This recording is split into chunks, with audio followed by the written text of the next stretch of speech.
over now to our next guest, who's Brother M'Bwebe Ishangi. I hope I'm pronouncing your name correctly. Welcome back to the program. Grand Rising, sir.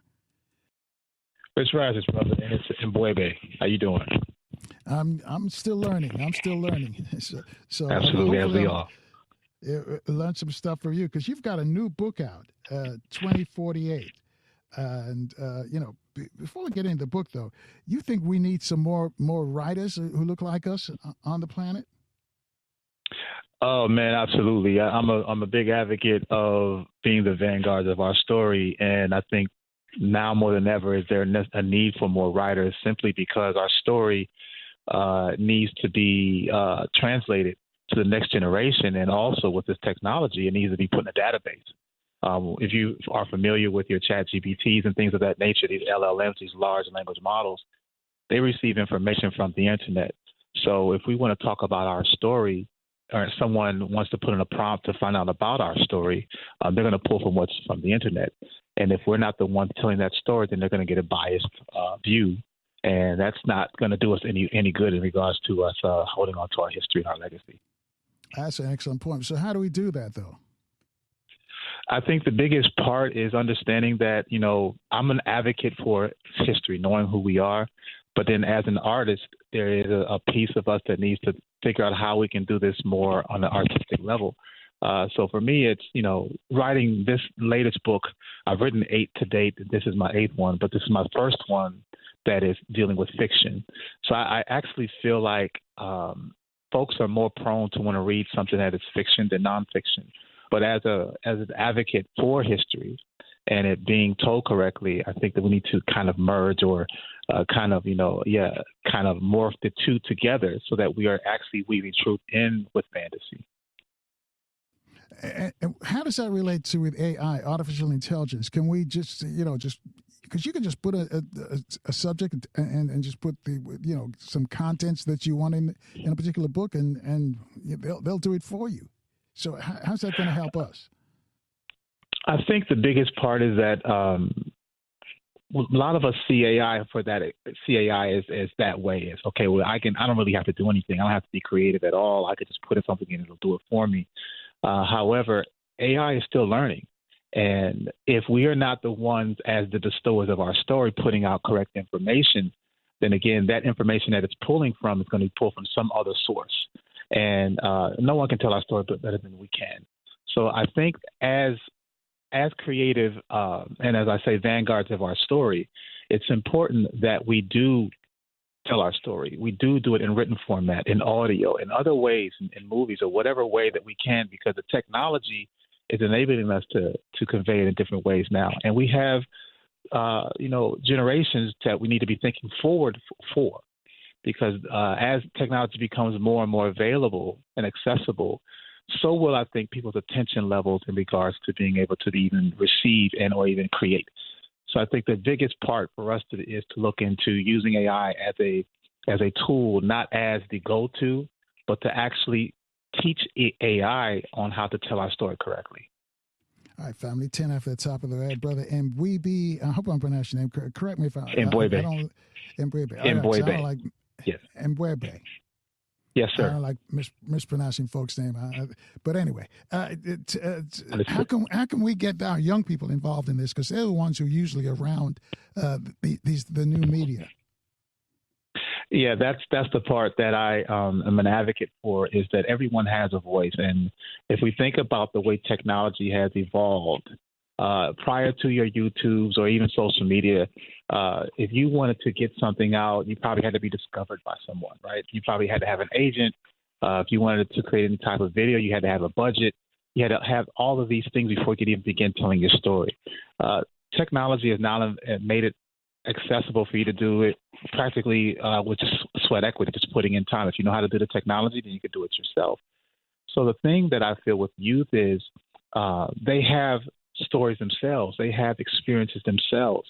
And as I would say, jegnas and not mentors, is that the biggest thing that we can do is to help bring that out of them through example, showing them the ways of how to express yourselves, do it in an artistic way, if it's written, if it's oral, if it's the music, entertainment, etc.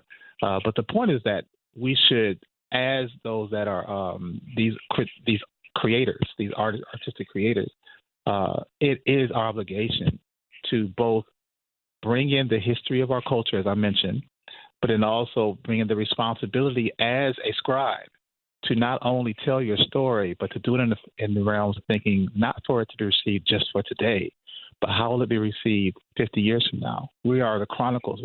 We live off of information that we've read from people that are no longer here. So it's important for us to see it the same way. How can I create this information to be available for 100 years from now?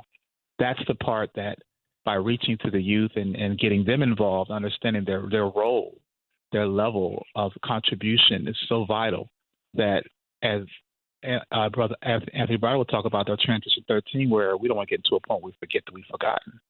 It's a point we need to make sure that we are there to tell our story, there to pass it on in a palatable way for the next generation to receive it. Right. That's something that the late Dr. Runoka Rashidi embraced as well. We've got to tell our story, let other people tell our Absolutely. story. There's so many rich stories that we have, ancient ancestors, the people who look like us, the people who came before us. But we've got to figure out a way how to get it into the hands of our young people using the new media. Do you have any ideas how we can do that? Absolutely. I mean, the thing is sitting down with them and showing them how it can be done. I mean, I think because of this wave of technology that's coming, that folks are being lullabied in creativity. Oh, just put in a prompt and it'll do it for you. That takes away the personal touch. It takes away the responsible contribution that I think one should feel. So I think getting youth involved is, for me, it's reading is most important, obviously. We need to get back into the reading. If it's not just reading, it's listening, audio, visual, it's the arts, it's STEM. It's these type of educational measures as a basis to get folks to understand, young folks in particular, how great our story is, but how also vital it is in today's time in jeopardy of losing it again if we do not do our part. So it's kind of like an obligation in regards to teaching our kids and letting them understand the importance of your role and playing your role as far as understanding it and then being able to cultivate it for your generation and then also be thinking of it the generations after. Because I won't be here. You won't be here in another 50 or some odd years. So who's going to be there to teach them if we don't start teaching them now? All right, some real talk right there. 13 at the top of the hour. You mentioned AI versus AI, ancestral intelligence. Is that the way we should approach it? Absolutely. I mean, the thing that I think about, we're in the information age, and before even AI is going into AI, I think it's the information age, or IA, depends on AI. This information that is AI is being able to put out and basically function on is based again upon the type of information that's already available. So when we talk about our ancestral intelligence, this is what really moved me in writing this novel, is because ancestral intelligence, I think, predates artificial intelligence. And artificial intelligence actually has the ability to tap into that ancestral intelligence, provided we are the vanguards of telling that story. Again, that's my point. So I think that, AI is really, it's a baby. It's a very dangerous baby to some respect, because it can and it will overpower us in regards to intellect and accessibility and scale. We're seeing this right now. I mean, everyone is, talking about ChatGPT, whereas 2 or 3 years ago they weren't. So imagine what the next 2 or 3 years are going to look like when we see more and more with augmented reality and virtual reality coming on the scene. I mean, we're starting to see these things happening. So people are having that wow factor of what technology brings. But the question is, where are we in this space? Where do you see yourself? Where do we see ourselves as a culture in this space? And if we don't take control of our story, again, it'll be told by someone else. So how do we do that? How do we grab a hold of it and make sure? Because other people probably get the story too and try to distort it. So our youngsters will think, that some of our heroes were actually criminals. So how do we grab a hold of it and sort of stop them from doing that? Or can we? I think the best fighting chance we have is for everyone to take responsibility individually to educate themselves about our story, about our history, to learn about those that have done the work, your John Henry Clarks, your Chancellor Williams, and even the living ones, onto the living ones of, your Wayne Chandlers and Anthony Browders.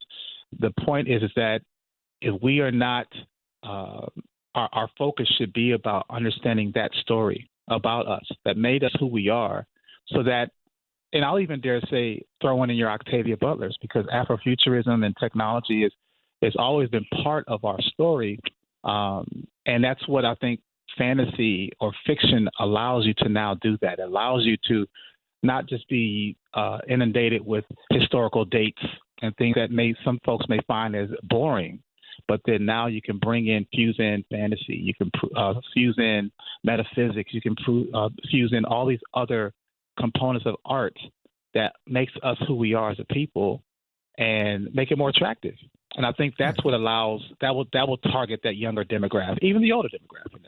Right. Hold up, though, right there. 16 at the top there. I got to step aside. M'Bwebe Ishangi is our guest. He's an author. One of his books he's talking about. We're going to discuss his book. Also, Brother Siddiqui Bakari will be here next week to talk about AI, artificial intelligence as well, and some of the things that Brother M'Bwebe is sharing with us this morning. Family, you want to join our conversation? Reach out to us at 800-450-7876, and we'll take your phone calls next.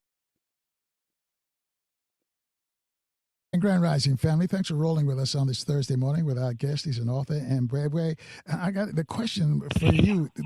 We're telling us that we have to tell our own story, we as adults. But M'Bwebe, many of our adults don't know our story.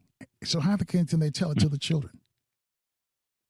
Well, that's where those that know need to be more vocal and create the information in a way that's accessible. We just can't just write. We need to do audio. We need to do so.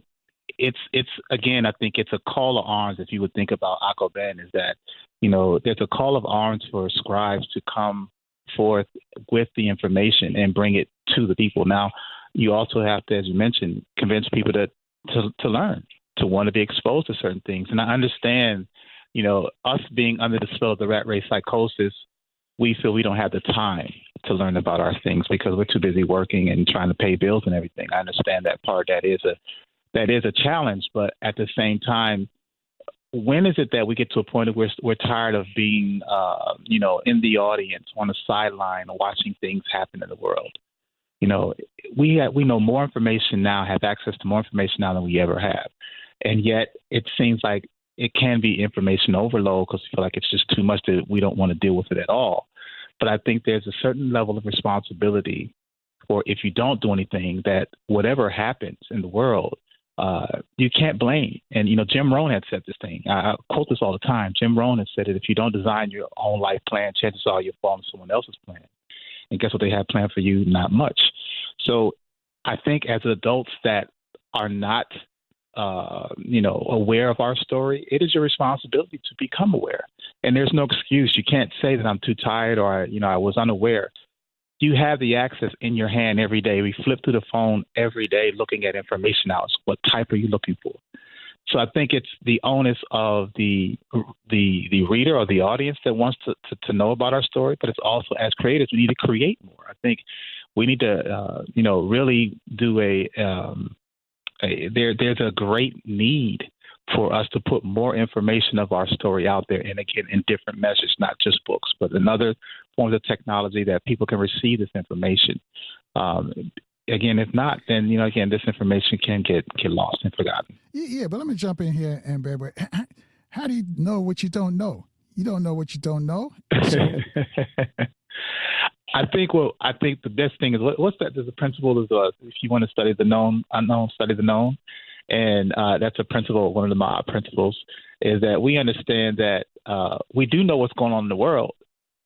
Anyone that says that they don't know our story, we definitely know that the world isn't working in our favor.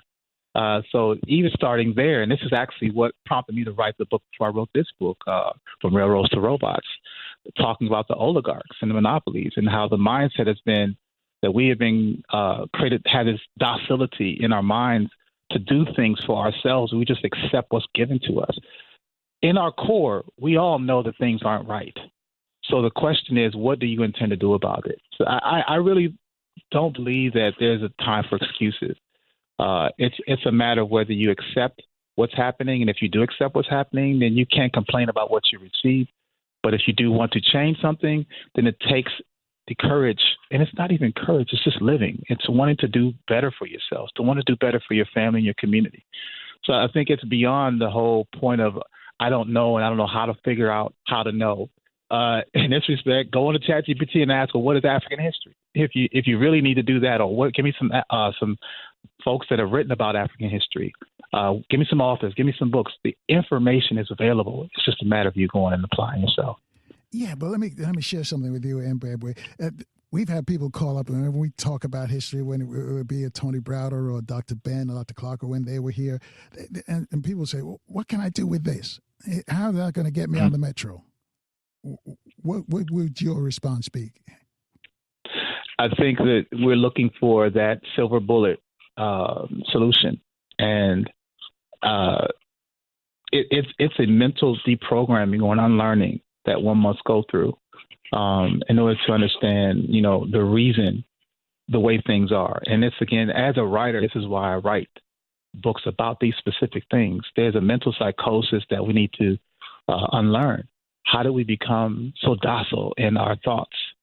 It's coming through the educational system. Well, and I would even offer reading my book, Railroads to Robots, will break it down for you. So that could for you. Then you could read books like that Baba Browder has written in regards to the Browder Files. It's a matter of getting the right information. And it starts with you wanting to know.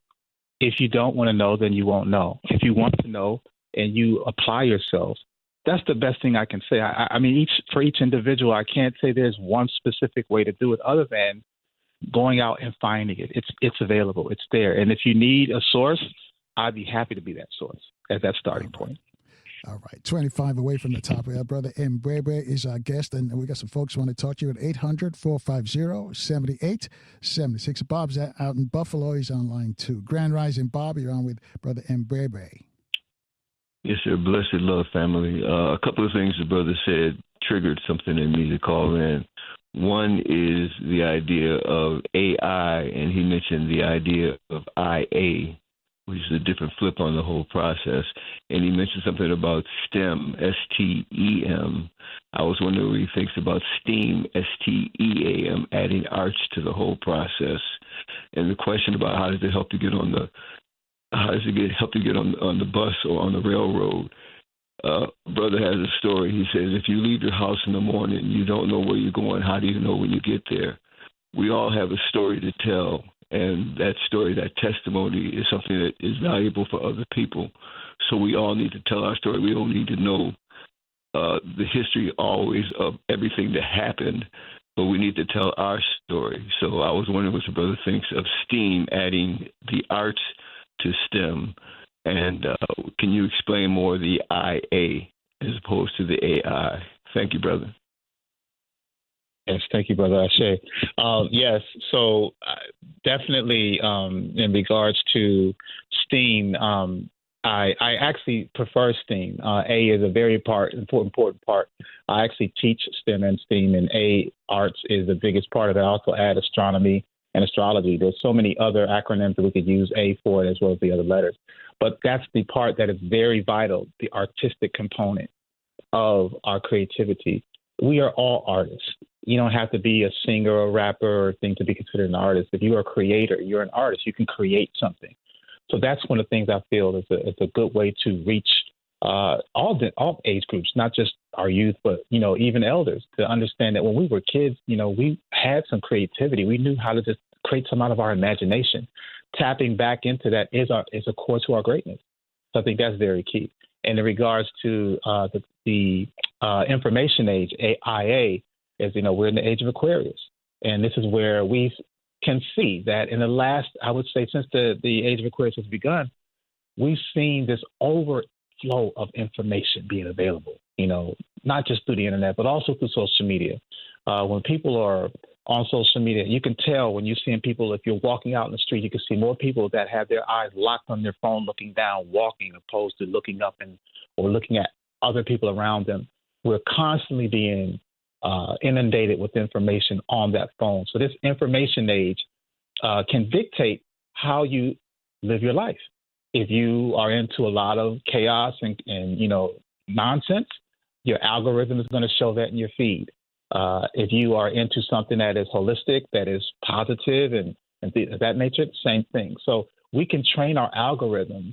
And I think that that's the thing about our youth, is that we need to train our kids on how to control your algorithm. How can you get the right type of information coming onto your pages so that you are being fed good information opposed to the nonsense that we see that's happening out here, the gossip and et cetera. So I feel like AI depends on IA, the type of information. And we, as those creators, have the ability to dictate the type of information that this age will receive. It's just a matter of us just stepping up. Yeah, 30 minutes after the top there. Brother M'Bwebe is our guest this morning, family. He's got a new book out. We'll talk about his book, but right now we're talking about AI. And he says we need to control our story. But there's so much misinformation. You're talking about the internet, for example, social media, so much misinformation. So many, I get calls with artists that supposedly died and said, do you know so-and-so? I said, no, that's not true. And I get just every day, some other artists say that people doing stuff for clicks. How can the average person, because these people mean well and they're very well intelligent, but they fall for the okie doke. So how can we tell what's right and what's not wrong if we're using the internet as a measuring stick? I think there's a level of critical analysis that one must develop. And I think that also stems from your basis on how you think and how you process. We know now that the reading comprehension levels are so low these days, in addition to the low attention rates, that folks can't even process information more than 140 characters at a time. So it's a point of, if you can read a paragraph, most people can't even understand or break that down. So there is that challenge of reading comprehension, right? And the other part is, well, how can you break that spell? Is, again, I tell kids that I teach all the time, let's look at your social media page and let's look in your search index. What are you searching? What are you looking at on TikTok? What are you looking at on IG or they have the newer ones. Us old folks are still using Facebook and et cetera, things of that nature. But what are you searching for? And this is what the algorithm feeds. So if you're looking up, what is Nicki Minaj saying? Or if you're looking up what about P. Diddy, then you're going to get all this information related in that space. But if you're looking up something about holistic remedies or DIYs or spirituality or meditation or that sort, and it's not to say you can't do any or a mixture of the two, but most of us are ODing on the negative. So that's the challenge, is that the type of information that's coming through your feed is predicated upon your behavior.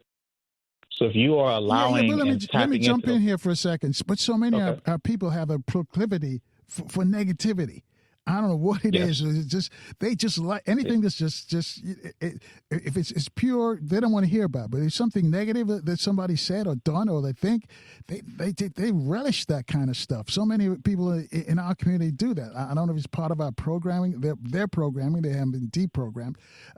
How do you deal with those folks? Well, we could talk about conspiracies all day about how and why. I do believe that it's all systemically designed. One nugget I'll put out there is frequency. We're living in a very low frequency.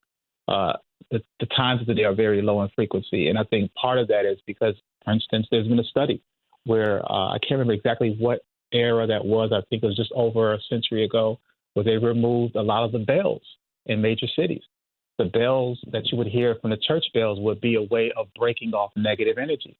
So we have to think about the environment we're in addition to all other things that is around it. So it's systemic, yes. I mean, it's not something that I feel like you can just snap yourself and work yourself out of.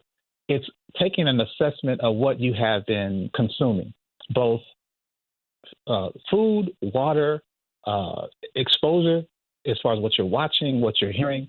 All these things are systemically designed. If you look up these companies that are responsible for the type of information and the air we breathe and the food we eat and the water we drink, they're all in cahoots with the behavior of, or basically falling in line with John D. Rockefeller said, he wanted a nation of workers and not thinkers.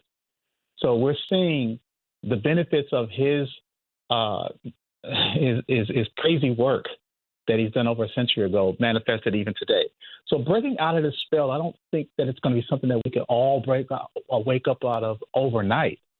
However, I still feel that as a person that sees this, that it is my obligation to do whatever I can to push the needle and speed up our reawakening. This cultural lobotomy that we're suffering from can be reversed. It's just a matter of consistency and scale. Got you. 26 away from the top. Let's talk about your book, 2048. How did Yes, this sir. conceive? How did you conceive this book? Why? So yeah, this is my baby. The thing is, if you're familiar with George Orwell, he came out with the book 1984 in 1949, and this is one of the first books I read because I used to be this heavy conspiracy theorist, and I read this book early in my 20s, and never forgot the book.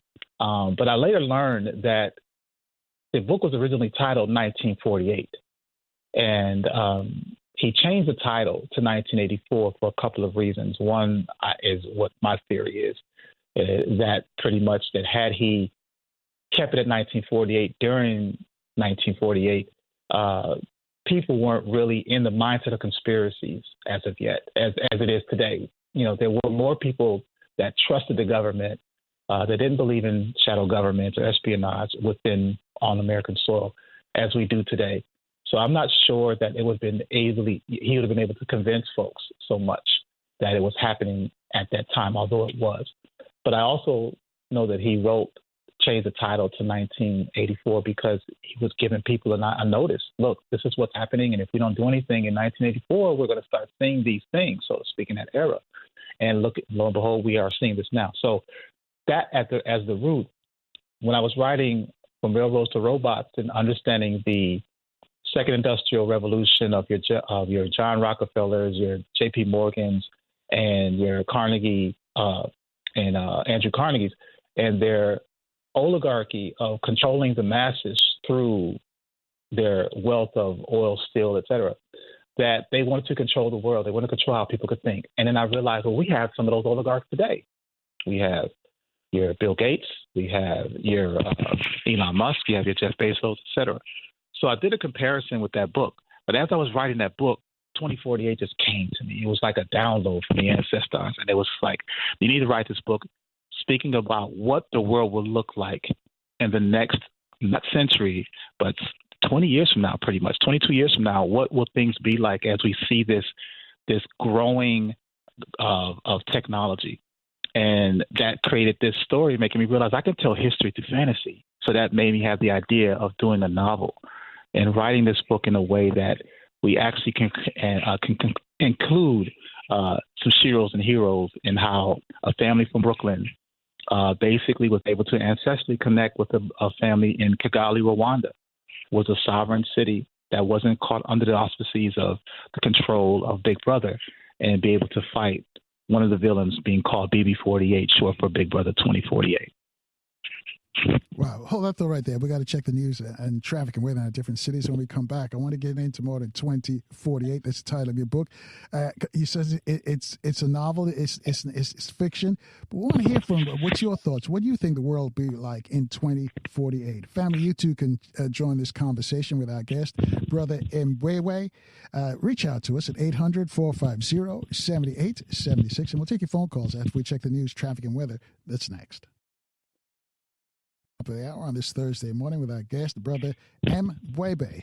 I finally got it in the pronunciation of his name. He's an author and has written a book that we're going to talk about, 2048. Before we go back to him, though, let me just remind you, coming up later this morning, we're going to speak with industrial psychologist Dr. Edwin Nichols. Dr. Nichols, by the way, was one of the co-founders of the National Association of Black Psychologists. He'll be here later this morning, and he's going to share some techniques with us, how to respond to the current news events and help us, in his words, not to take the bait. Also, tomorrow, I want to remind you, it's an Open Phone Friday. This is when we give you a chance to free your mind. And all that means is to think for yourself. We want to hear from you, what's going on in your community, or some things that you want to share with us, or some of the guests that you heard, what you think about them. And you can reach us at 800-450-7876. And we'll start taking your phone calls at 6 a.m. Eastern Time right here in Baltimore on 1010 WOLB, and also in the DMV on 1450 WOL. All right, brother M'Bwebe, tell us about the book again. Get into the book for us. You told us why you wrote the book, but what do you see? You says it's fiction, but what do you see in 2048? What do you see for us as a people? I actually see that there's a, I don't want to be David Downer, but I definitely see that there's a saeculum. I don't know if you're familiar with the term saeculum, but a saeculum is an era roughly about 80 to 5 years where we start to see a cycle of change. And as I mentioned before, time is kind of impeccable in regards to we are living in the benefits of what John D. Rockefeller planted nearly over a century ago, with his mindset of creating the dependency on the system and us becoming ill-equipped at being independent. Well, I feel like with the structure of the world being as it is now, there's going to be a lot of those that are for it, and also a very large growing number of those that are against it, those that will not succumb. We're in the realm of not far from now where we'll be in a chip technological world where people are going to have to be, their IDs are going to be based upon what's embedded in your palm or your hand. And if you want to get religious, we know what that is in Leviathan 666. We've seen this thing. Where technology is going to be a way of dictation and control, and there's no privacy, right? But at the same time, I do believe that there is a space where those that will rebel, those that do fight and will not comply and live in their own type of sovereignty, we're amongst that space where finally people are going to say enough is enough. I need to get away from this or do my own thing. So although we might find some hard times coming, I also do believe that there's going to be a realm of time where folks are going to become more independent because we're going to have to be. If you don't want to accept what they're giving you, you're going to have to go and create your own. And I think that this is the time and space where we create great women and men in this respect. So I welcome it. No one wants to go through any hard times, but at the same time, if it means that to wake us up, to get us to become more independent and take control of the lives that we're supposed to be living naturally, I'm here for it. Yeah, but let me ask you this: it's 12 away from the top there. Are we still going to be at the bottom of the socioeconomic ladder, or is it going to be? Does this fiction novel that you wrote, do you give us a leg up? Do we move up the polls at some point? Absolutely. I mean, I'm gonna. The beautiful thing about fiction is that you get to create, you get to paint the canvas, and we're going to be victorious. And I think that we will be victorious. It's not about fighting the machine. It's about remembering who you are. When you understand your core of who you are before this, that fear is based upon an emotion that really isn't an actual thing. It's an emotion. And when we can rid ourselves of that emotion, of that fear, and step into it courageously, step into the world that we're supposed to be living, the way that our ancestors, be it from a few bloodlines back going to a millennium generational bloodlines back, that we were always a adaptive type of people. Struggle is in our blood, but also sovereignty is in our blood. The ability to do for self is in our blood. And so I think that this is going to really wake us up. And as Harriet Tubman, said, she could have freed more if we knew it. So I don't expect us all to get there. And I'm not saying that I'm found and I'm going to be there. I have my ticket. But I do believe that I'm of the mindset that I'm not going to be eagerly complying to what it is that they want to offer us. I am also predominantly about doing for self and finding those like-minded folks that feel the same way. And if it's just myself, then so be it. But the bottom line is, I think that we have the ability to do what it is that we charter out to do. And today we get to actually prove it because our bloodlines, future bloodlines depend on it. Gotcha.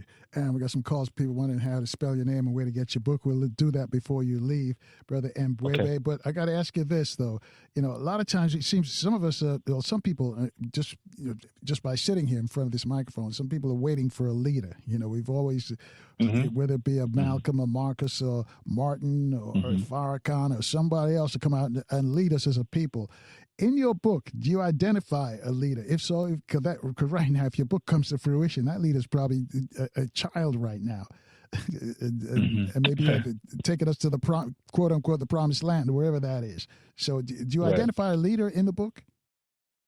I actually identify leaders, and that's the thing that I think we need to break is trying to find it within one person. Actually, the leader starts with yourself. It's inward. It's in you. If we are looking for a leader, we have the history. Just do an analysis of our history. When we have a leader, what do? We push them up to the top to make the snipers. If they want to be sniped, it makes the aim all that more precise.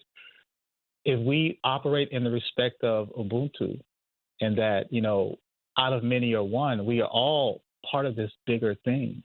That it's harder to break a batch of sticks than it is to break one. That's the Kenyan proverb, right? So if we understand that it's not about me looking for someone to lead me, but can I lead myself? And what examples can I attribute to this movement that helps? So in my book, it isn't about having one person. It is actually folks that have particular skills and they bring those things together. It's kind of like Voltron, if you want to use that old analogy. And so I think that's the goal that I advocate for folks that will read this book, is that we need to get involved with this technology, not as consumers. We need to, both as adults and also for our children, teach them about coding, understand what coding is, understanding what reverse engineering for mechanics are. And it's not about, we have to be these nerds, but at the same time we do, because it's the nerds that are running the world. So if we want to have any say about what's happening for ourselves, we need to learn how to, in addition to learning these things, these skills, we need to learn the life skills, how to capture water, how to grow food, how to create shelter, how to recycle, these type of things. And people might think, this is a whole laundry list of things to do. Yes, it may be that way, but in a space where the structure collapses, you're going to have to do it anyway. So you might as well have the awareness and the do-it-all, or the ability to be aware of how to do these things. How do I create fire for heat? Do I have to have wood and matches, or can I use alcohol? What can I use to sustain just the basic levels of life? And when you understand those type of things, then it allows you to then think, okay, well, what's the next thing I need to take on? It's interesting, and I'm glad that you say it's fiction, but in the fiction, because a lot of the fiction comes reality. You mentioned George Orwell's book as well. But in your book, do you see us being independent? Did you write that we're independent? We're not dependent on any group, any other person, or any other entity. Share with us. It wouldn't be a book without it. How do you do that? One of the places that in this book is a sovereign city is in Kigali, Rwanda. And this city, they are both technologically advanced, and they also are tapped into ancestral intelligence. So they understand their core of who they are. They have a direct connection with the frequency of our ancestors. They use plant medicine to go and learn and stay connected with the past, so that they can Alassane Kofa, to bring it into the present and into the future. And it's kind of like a sci-fi, but also a historical, like a back in time type of thing, because there is no really time capsule about our story. We've always been here, in respects of how we've existed. So what I use is the powers and abilities that we've had back in, let's go back to the days of Kush and the Nile Valley, and how technologically advanced they were. They had electricity, they had running water, they had underwater sewage. So this is not a modern marvel. This is things that we did. These are carbon copies of what we did before. So when we understand it, and that's why I teach through STEAM, is that we've done these things. Nikola Tesla and what he's done with electricity and solar power, he learned that from us. So when we understand that we are the bestowers and originators of this technology and science, then it reawakens that seed in us to understand that we are the creators, we are the innovators, we are the alchemists. And therefore can take that same type of energy and project it to our future. We can control the type of future we want to inherit. And in the book, Kigali, Rwanda, those type of people existed. And they created this sovereign nation that was off-grid, wasn't caught up into Big Brother's monopoly, and was able to actually fight and defeat. You know, it's interesting. 5 away from the topic, because your book, it expands your consciousness. Many of us are trapped into our reality. We can't see beyond our own communities. We never think that. Yes. You're talking about Kigali. You ask probably many of our folks don't even know what Kigali is. So yes. How do you expand the mind, though? Because you've got to do that. If you're writing a book like the 2048, you're talking about 2048, and hopefully you say we won't be as stagnant as we are today. Because many of our folks, they refuse to get beyond their people in Washington, D.C., many of them haven't even left D.C. Some of them haven't left, as small as it is. And that's their entire world. And they don't see a reason to do that, because they're comfortable in their situation. So how do you expand their mind? And I'll tell you what, I'm looking at the clock here. We've got to take a short break and check the traffic and weather and the news in some of our cities. We come back, I'll let you respond to that question. Also, Monte, calling from the Pentagon City's War Room, has a question for you. Family, you too can join our conversation with Brother M'Bwebe. He's an author. Reach out to us at 800-450-7876, and we'll take your phone calls after traffic and weather. That's next. And Grand Rising family, thanks for staying with us on this Thursday morning. It's cold Thursday morning on the East Coast. Our guest is Brother M'Bwebe, and he's written a book about the future. It's called 2048. And I'll forego my question in the interest of time because we've got Dr. Edwin Nichols on deck. But Monte has a question for you. He's calling from what he calls the Pentagon City War Room. So Monte, Grand Rising, you're on with Brother M'Bwebe. Grand Rising, thank you, Carl. I was calling this morning because I have a question for you, and I want to, because I respect your knowledge, and you seem like you're an expert. Do you think the Democrats is doing enough for us? And I know the Reverend Green from Texas filed impeachment charges against Trump, but he filed impeachment charges knowing the Democrats don't control any of the houses.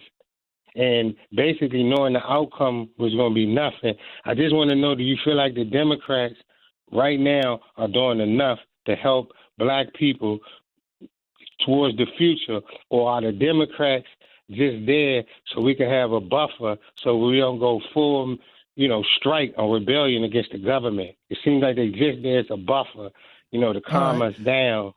All right, Monte, let me put it in the way so that the Brother M'Bwebe can answer. Is this going to be an issue in your book? Thank you, sir. Is this going to be an issue in your book? Would this be an issue 2048 in 2048?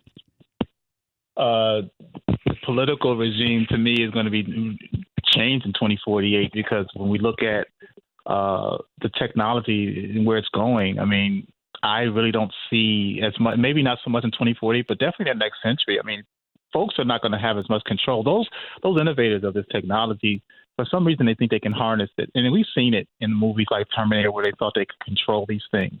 You're creating something that is going to be able to outthink you. So politically, I'm not sure what the political regime is going to look like in the next, quarter century to 50 years. But I definitely believe that those powers that be will not be as much control as we think they are. Do you write about that in the book? No, I don't. Okay. Well, listen, we got to let you go. Before I let you go, caller wants you to spell your name and how can they get a copy of your book? Okay, yes. Thank you so much for the time and for listeners. I appreciate you. The correct spelling of my name is M'Bwebe. That's M'Bwebe. And you can find me at M'Bwebe.Ishangi.com. That's M'BwebEishangi.com. That's M'BwebEishangi.com. And the title of the book one more time? The title of the book is 2048, Sovereignty in the Age of Control, When Big Brother Merges with AI. All right. Looking forward to reading it. Thank you, brother. Thank you for sharing your thoughts with us this morning. Thank you for putting out that book as well. What I say.